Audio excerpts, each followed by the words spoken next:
Hello and welcome to the Every Ancillary Sales podcast. So today is a little bit different. Mike's phone is going crazy with all the questions around COVID.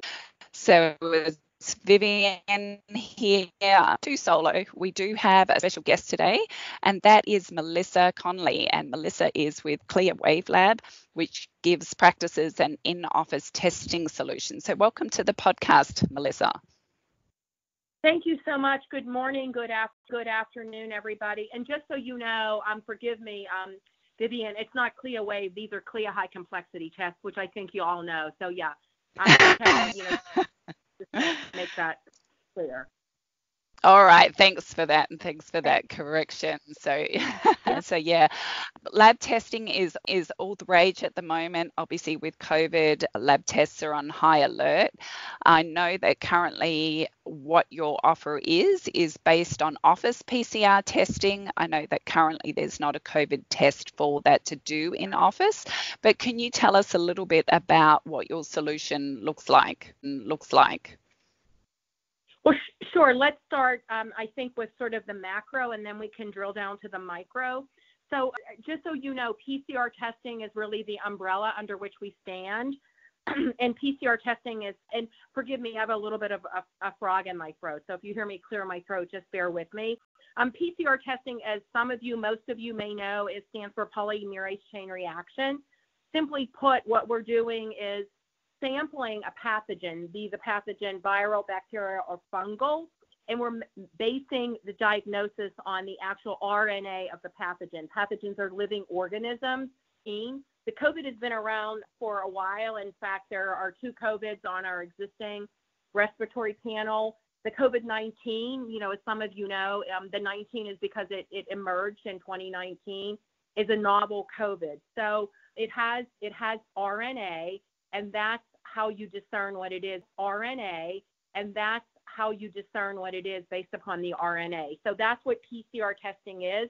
We take a sample of the RNA of the pathogen, whether it's a nose swab, a throat swab, a sputum test, or in the sense of a UTI, it would be a clean catch urine, and we amplify that literally millions of times in order to see exactly what the RNA of the pathogen is. So there's no guesswork here.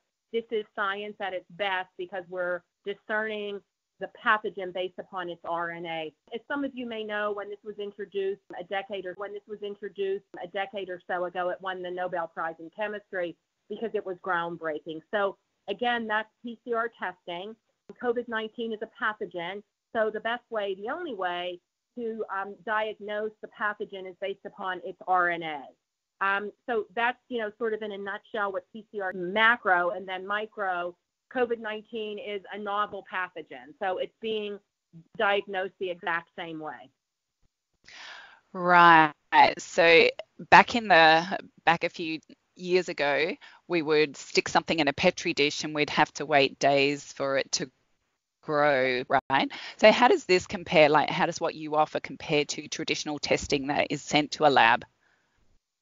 Well, in some of the cultures, and I appreciate that question because there are some docs out there that actually culture in their office. So whether it's sent to a lab or you have a doctor that's culturing under a moderate license in their office, the challenge with culturing, and I always joke that it's been around since I was in high school, and I'm not a spring chicken. The challenge with culturing is that it was originally developed to grow what are known as, and I don't want to get too esoteric here, planktonic cells. And what we would all agree is an artificial medium. The culture is an artificial medium. It does not replicate precisely the human body. And back in the day, you could probably get a good representation in this cultured medium as to what was growing in the body. The challenge is that the new smart pathogens have outsmarted the have formed what's known as biofilms. And if any of you, are friends with Google, you can look that up. They are phenotypically different than the planktonic cells that were discovered in the Petri dish. So what they've really done, the biofilm, they've been encased in a slimy matrix, literally put, of polysaccharide proteins and DNA. So they don't adhere to the culture wall. So cultures don't work anymore because the pathogens have outsmarted them. But I think there's a flip side of the coin as well. So they're old school, they don't work. And this day and age of high technology, we're still using something that some of us, maybe all of us, did in high school biology. You would loop something and grow it in the culture. So the new smart pathogens vary almost 70% from a planktonic cell. But let's put our pretend caps on, like we used to say with my kids, and imagine that you got a perfect culture. What's missing from a culture, however accurate it is the antibiotic resistance. And that's a big deal, if you will, in medicine these days. There's no way that a culture is going to tell you how it doesn't have any antibiotic resistance genes in it. So it's the movement toward antibiotic resistance stewardship is very significant in medicine. So not only is the culture not accurate, but again, let's hypothetically say it is accurate. It will never tell you how to treat the pathogen. And as we all know, it's about patient treatment. It's what's the pathogen, but how do we treat it? The PCR test that you all can represent, not only based upon the NR of the pathogen, again, be it viral, bacterial, or fungal, not only will we let your providers know what that pathogen is, but we will also give you antibiotic resistance. That really is sort of the good and the better. So we give you both. And no culture can do that. Right. So that's got to be a big advantage for practices. And plus, to be able to offer that in office, it's going to help them get their patients a result pretty quickly so they can get on the right track. Practice are best suited for this particular solution. I think let's start with the ones that are, just because of, the fact that they have a whole lot of unmet deductible patients, if you will. So OB-GYN, not ideal. Peds, not ideal. So any PCP, internal medicine, multi, not ideal. So any PCP, internal medicine, multi-specialty, one could argue that, a cardiologist, any of the metabolic disease doctors, this probably isn't in their scope of service. So not a cardiologist, not a nephrologist. So we're really looking at urologists, PCP, internal medicine, or a multi-specialty group. If you all had connections with a wound practice, there is a wound panel, but obviously we would, just spend the time and money validating that in a wound practice. So again, avoid peds, avoid OB-GYN, and any of the metabolic disease doctors would arguably not be comfortable on a medical necessity basis to order this test. So again, that would be cardiologists, neurologists, nephrologists, et cetera. Right. So more like your primary care. Would urgent care work for this? Care accounts. So the threshold question you would want to ask your urgent care is the nature of their contracts. A lot of urgent cares, Vivian, have what are known as global contracts. So regardless of what you're doing for the patient, once they cross the threshold, whether it's stitches, an X-ray, the amount that they're reimbursed is fixed. They don't have PCP contracts. Some of them don't even have modified PCP contracts.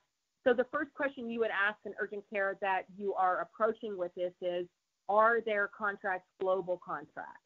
And if they are, then this won't work. So I've had a couple of urgent cares who were able to get those contracts modified. So that would be the first question that you all would ask, because, I don't want you wasting your time or getting an urgent care all excited that they'd be able to provide this service to their patients in an hour's time. So again, the seminal question is, what's the nature of your contracts? Are they global contracts? Right. So what kind of volume of testing would make this a viable solution for a practice? Because I imagine, and correct me if I'm wrong, that there's a capital outlay for the practice to get this equipment into the practice. So they've got to have a certain... There's not a capital outlay. So again, one of the advantages is there's no out-of-pocket. We build that into the COG. Obviously, we can't do anything for free or give anything for free. That would be wrong, and we wouldn't do it. So there's no out-of-pocket to the doctors, and that's really one of your touchstones. And again, I would never want, nor would I ask a doctor to order a test that's not medically necessary. So I Mm-hmm. always sort of issue that caveat up front. We would be looking for a doctor who, on a medically necessary basis, can do, we totally understand that no account is perfect. One of my mantras is don't make the perfect the enemy of the good. We understand there's Christmas week and doctors go on vacation. So it's not hard and fast, but it certainly is, a conversation you want to have with the doctor based upon their prior years. And that's really the first step. What have you done in the prior 12 months? How many times have you noted these billable ICD-10s in your EMR? Because we're really looking for good partners. So, 8 a day is really what we would be looking for. So it doesn't really make sense for a solo practitioner. You're probably looking for a practice as 3+ NPI numbers, what an MD, a DO, an NP, a PA, so 3+ NPI numbers. Right, that's a good rule of thumb for them to go by. Okay, so we always ask our guests, what's your 60-second elevator pitch if you're talking? What's your 60-second elevator pitch if you're talking about this solution to a practice? How do you get their attention? Well, and I appreciate the question. I always think everyone has their own sales voice, and they ought to be authentic. So I'll just give you some bullet points, and then because in theory, the doctors know the sales rep. It should sound like they're owning it, not renting it. So the first thing you'd want to say is there's no out-of-pocket expense to the doctor. So that's for sure going to get the doctor's attention. And again, we're not doing anything for free or giving anything for free. Our out-of-pocket is covered in the cost. So there's no out-of-pocket to the doctors. And that would be the first bullet point that I would want them to incorporate into their 60-second elevator pitch. I talk fast, so mine are 30 seconds. The second thing I would say is if you qualify. That's not a gimmick. That's the truth. And I think a doctor needs to know that just out of integrity, but it also makes the doctor understand that we're not taking all comers. I feel like to a certain extent, Big Pharma has spoiled doctors and, they think that they're in the catbird seat. This is like a date. We've both got to agree to go on the date. So again, the first point I would make is there's no out-of-pocket to the doctor. The second point is for qualifying practices, and I really think that that's important to incorporate. The third thing I would, and again, use your own languaging because you need to sound authentic and your doctors know you. I like to say that it's the confluence of good medicine and good business. However you want to express that, the combination of good medicine and good business, which means, doctor, to me, this is a high-value ancillary. It's good medicine because it's the gold standard in pathogen identification. It's the gold standard in pathogen identification because it's based on the pathogen's RNA. And you and I both know, doctor, that's the good medicine component of it. Gold standard in pathogen identification based upon the pathogen's RNA. The turnaround time is approximately an hour, and quicker results equal better treatment plans equal better patient outcomes. And you're going to know the pathogen and the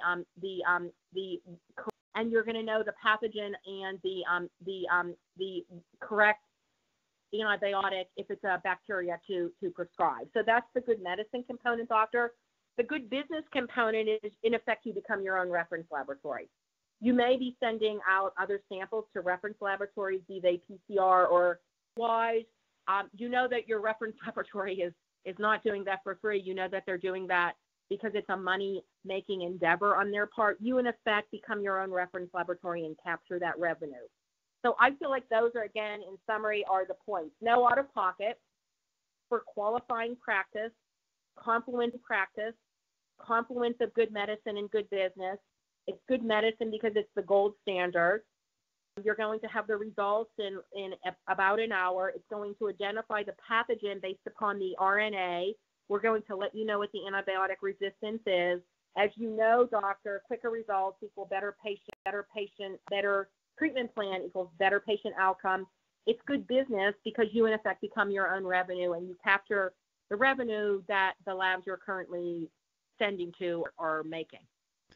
Right, and that's a lot of really good points there that would certainly, given the right practice, would certainly get their attention. Before we started this podcast, that you are currently working with COVID and hospitals. So there is potentially an opportunity for some of our sales reps out there that have hospital liaisons. So do you want to let the reps know how to contact you regarding that? Sure, absolutely. Just let me, I were sort of, harried when we were talking. If your doctors don't have, and that was on my part. So yeah, Vivian is way calmer than I am. So in terms of your practices, it will take them timeline-wise, from day one, meaning we've received the paperwork for the CLIA license.